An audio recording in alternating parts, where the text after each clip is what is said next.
All right, first off, got some pretty interesting information with, Steam Deck being recently distributed, recently now being out for audiences, for the gaming consumers to finally purchase. I do have some information regarding Valve's and Microsoft relationship.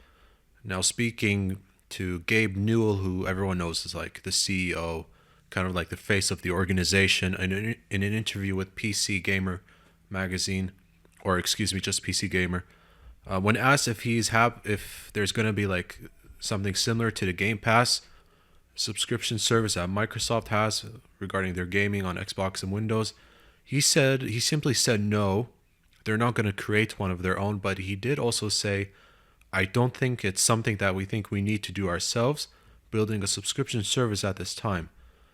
But for their customers, it's clearly a popular option, and we'd be more than happy to work with them to get that on Steam. We've talked to people there quite a bit about that topic. Newell said, if your customers want it, then you should figure out how to make it happen.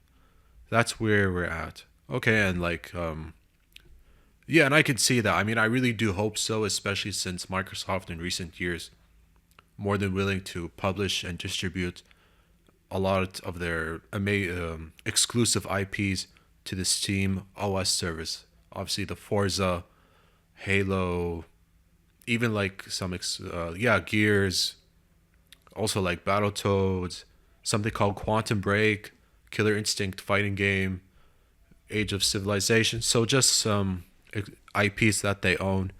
Also like Psychonauts 2 from the studio that they purchased Double Fine, I think in 2018, when Microsoft, even at that time, were doing acquisition spree as well.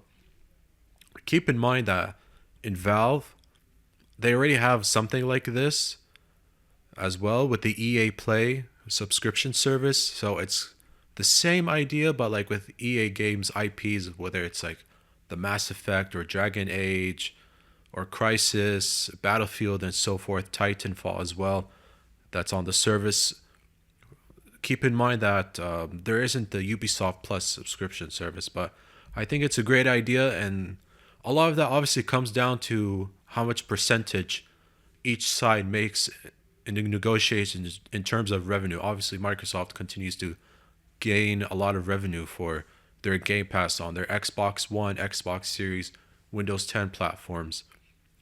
And you know what? It's really an amazing killer feature when you think about it. I mean, just by purchasing, just by paying at least $15, you get a rotating list of like hundreds and hundreds of games a month or so. Just like think about it, even newer, older games. I think this is part of the reason why we've seen them with the Bethesda plus Activision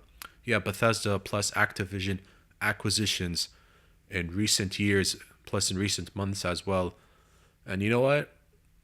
With the way things have been going for them, I wouldn't be shocked if they're not done. But I mean, at least for now, because everyone knows there have been concerns about Microsoft creating a monopoly, and what if the FTC has to investigate if it's legal or what so and so forth. I mean, if you remember, I talked about how they did that, and then Sony had their own Bungie acquisition as well. But I really do think it's a great idea because, like, hey, if you already have your games on Steam, I mean, keep in mind it was like November, December 2021. I mean, games like Forza Horizon 5 and Halo Infinite, both single player and the free to play multiplayer, are on Steam. So I think this is a great idea going forth. And how this will maybe affect, or how could it work on the Steam Deck, I'll talk a little bit more about Steam Deck in a moment. But at the moment, Game Pass won't exactly be a huge factor on Steam Deck. But in my opinion, I really do think it's a great idea. And although I don't play a lot of games on Steam or even much of a PC gamer, I do think it's a great idea to integrate the Xbox brand more into other Windows gaming platforms.